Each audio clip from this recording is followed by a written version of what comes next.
gawa tayo ng tuna. Ayan. Ano natin kung paano natin pasarapin yan. Ayan. Mag-add tayo ng ingredients para lumasa ang tuna. Lagyan natin siya ng konting ginayat na sibuyas. At saka meron tayong corn. Ayan guys. Tapos add tayo ng mayonnaise. Ayan. Ano natin para medyo sumarap-sarap. Ayan guys. Simple lang yan pero pag natikman nyo ay masarap to. Kasing sarap ko ba guys? Joke lang. Joke lang guys ha.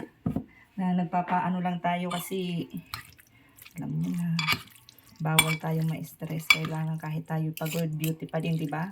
Correct. Ayan. Tapos yan guys. Tapos na yan. Sali na natin ha.